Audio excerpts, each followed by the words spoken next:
बिस्मिल्लाहिर्रहमानिर्रहीम। अस्सलाम वालेकुम नादरीन, आप यूट्यूब चैनल देख रहे हैं। मैं इमरान खान हूं। नादरीन, एक बहुत बड़ी खबर है और ये आज की सबसे बड़ी खबर है। इमरान खान साहब ने बिलाखिर गंडापुर को फारिग कर दिया। अली अमीन गंडापुर, जिनको इमरान खान साहब ने वजीर आला खैबर पख्तूनख्वा बनाया था, ये वाहिद सूबा है जहां पे पाकिस्तान तहरीक इंसाफ की हुकूमत थी और इमरान खान साहब ने अली अमीन गंडापुर को वजारत आला से हटने का हुक्म दे दिया और उनकी जगह पे पाकिस्तान तहरीक इंसाफ के एक यंग वर्कर हैं सुहेल अफरीदी, उन्हें नए वजीर आला के तौर पे नामजद कर दिया है। वैसे मुझे इस बारे में आइडिया था कि इमरान खान साहब जिन 3 नामों पर गौर कर रहे थे उनमें से एक नाम सुहेल अफरीदी का था और सुहेल अफरीदी को ही इमरान खान साहब ने वजीर आला बना दिया। ये मुराद सईद के एक बड़े करीबी साथी हैं, मुराद सईद की टीम का हिस्सा है, शुरू से ISF के अंदर है और एक बिल्कुल मिडिल क्लास फैमिली से इनका ताल्लुक है। जमरूद से ये मेंबर सूबाई असम्बली बने हैं, पहली मरतबा ये गालिबन मेंबर सूबाई असम्बली बने और इस मरतबा इनके टिकट के भी रोले थे, टिकट मिलेगा नहीं मिलेगा, लेकिन फिर इन्हें टिकट मिला। उसके बाद इनके पास पैसे नहीं थे इलेक्शन लड़ने के, तो दोस्तों ने मिलकर सबने इनका इलेक्शन लड़ा तो ये इलेक्शन जीत गए और अब ये वजीर आला बनने जा रहे हैं। तालीम याफ्ता नौजवान है, इकोनॉमिक्स के अंदर इन्होंने ग्रेजुएशन की हुई है, उसके अलावा कुछ लोग कहते हैं शायद कोई मास्टर्स भी किया है। बहरहाल मैंने इस बारे में कभी पूछा नहीं, लेकिन मेरी जितनी मुलाकातें, एक माकूल नौजवान है सुहेल अफरीदी, लेकिन चंद हवालों से तनाज़ात का शिकार भी रहे। अब इमरान खान ने इन्हें बना दिया वजीर आला खैबर पख्तूनख्वा। अब 2-4 चीजें मैं आपके सामने रखूं तो गंडापुर साहब से क्या गलती हुई जिस वजह से इमरान खान साहब ने अली अमीन गंडापुर साहब को हटा दिया। तो देखें, एक तो गंडापुर की सोच में जो सबसे बड़ी गलती थी वो ये थी कि एस्टेब्लिशमेंट पर दबाव बढ़ाने की बजाय वो एस्टेब्लिशमेंट से बातचीत करने में दिलचस्पी रखते थे। देखें, इमरान खान ने जब अली अमीन गंडापुर को कहा कि आप एहतजाज करें, आप सड़कों पर आए, आप जोर लगाएं और आप दबाव बढ़ाएं, अगर ये दबाव बढ़ाते तो एस्टेब्लिशमेंट चल के इमरान खान के पास जाती और कहती जी कोई रास्ता निकालें, तो फिर इमरान खान एक नए इलेक्शन की तरफ या मामलात की बेहतरी की तरफ जा सकते थे।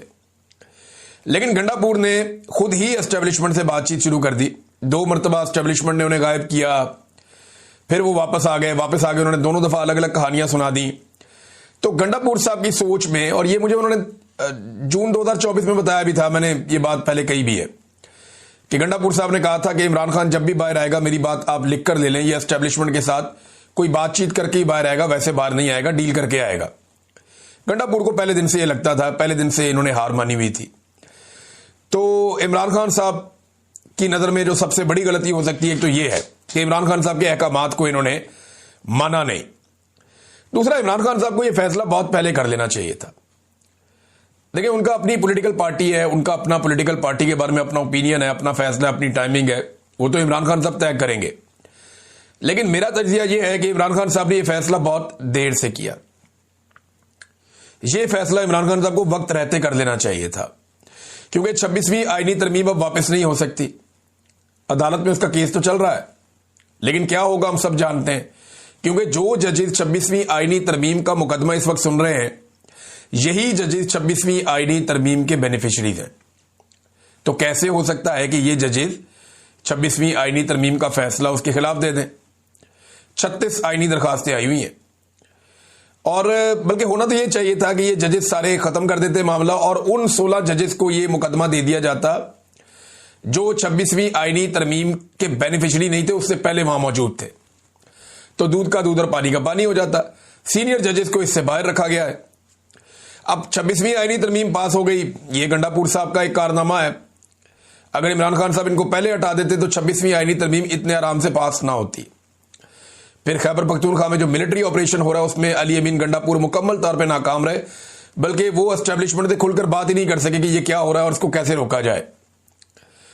फिर जो पाकिस्तान तहरीक इंसाफ के कारकुन शहीद हुए, जिन्हें अली अमीन गंडापुर अपने साथ लेकर गए थे और उन्हें छोड़ा है डी चौक में उनकी लाशों को, उनका कोई उनका पता आता नहीं किया इन्होंने, उनको इंसाफ दिलाने की कोई कोशिश नहीं की। अब पैसा वैसा बांट देते हैं, सरकारी पैसा है, या जब वजारत आला की सीट पे आप बैठे होते हैं, जिसको भी आप कहते हैं 2-4-10 करोड़ रुपया वो दे देता है।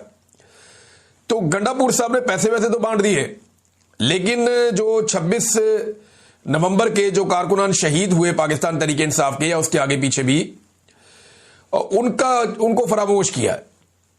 ये भी ना होता अगर इमरान खान साहब गंडापुर साहब को वक्त से हटा देते। फिर गंडापुर साहब ने ना बहुत सारे झूठ बोले अपनी वजारत आला के दौरान। यानी पाकिस्तान की तारीख का अगर कोई सबसे झूठा वजीर आला करार दिया जाए तो वो गंडापुर साहब को दिया जा सकता है। उसकी वजह यह है कि इससे पहले किसी वजीर आला को इतना झूठ बोलना नहीं पड़ा। यानी वजीर आला को पता होता था कि यार मैं ना भी बोलूंगा गुजारा चल जाएगा, ये कह देता हूं चलो थोड़ा बहुत इधर उधर कर लेते थे।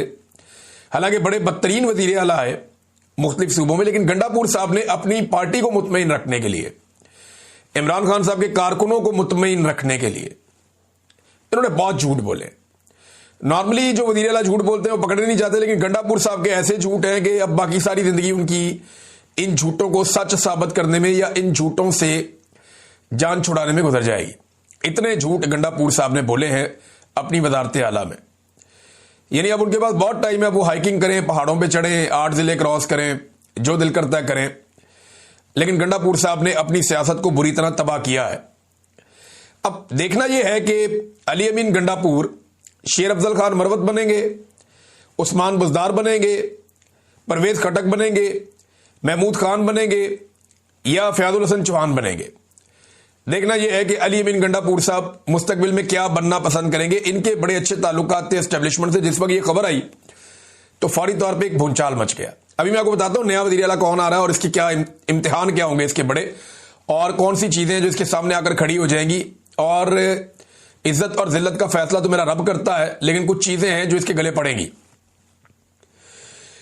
अब मामला यह है कि गंडापुर साहब ने जो कुछ किया इस 1.5 साल में, उसने पाकिस्तान तहरीके इंसाफ को और इमरान खान साहब को बहुत ज्यादा नुकसान पहुंचाया। आज से 3 महीने पहले गंडापुर ने एक स्टेटमेंट दिया था और उस स्टेटमेंट में गंडापुर ने कहा था जी कि 3 महीने में अगर इमरान खान को रिहा ना करवा पाया तो मैं ये बता देता हूं कि फिर उसके बाद सियासत छोड़ दूंगा या हम सियासत छोड़ देंगे। अभी 3 महीने पूरा होने में 1 दिन बाकी था। जरा सुन ले क्या कहा था गंडापुर ने। दिन का आगाज हो गया है, या हम सियासत छोड़ेंगे और या इमरान खान को रिहा करवाएंगे। ठीक है जी, 90 दिन का आगाज हो गया है, या सियासत छोड़ेंगे या इमरान खान को आजाद करवाएंगे। अभी 1 दिन बाकी था, लेकिन जब आदमी जेल में बंद होता है ना तो दिन ऊपर नीचे हो ही जाते हैं। मैं क्योंकि इससे गुजरा हूं, मुझे आइडिया है। तो खान साहब ने 1 दिन पहले अली अमीन गंडापुर साहब से जान छुड़ा ली। अब गंडापुर साहब के पास अभी भी 24 घंटे बाकी हैं, या तो वो इमरान खान को छुड़वा लें या वो सियासत छोड़ दें, दोनों में से एक चीज कर दें। अच्छा, सबसे बड़ा धचका एक तो गंडापुर को लगा इमरान खान ने जब कहा कि इनको अब हटा दो। गंडापुर को आइडिया तो था कि उनको हटा दिया जाएगा जो उन्होंने काम किए हुए थे, लेकिन फिर भी उन्हें लगता था कि मैं और टाइम मैनेज कर लूंगा। लेकिन एस्टेब्लिशमेंट को बहुत बड़ा धचका लगा। एस्टेब्लिशमेंट ने पाकिस्तान के टीवी चैनल्स के ऊपर खबरें चलवाई कि नहीं नहीं ऐसा कुछ नहीं हुआ, अभी कोई फैसला नहीं हुआ, ये खबर गलत है।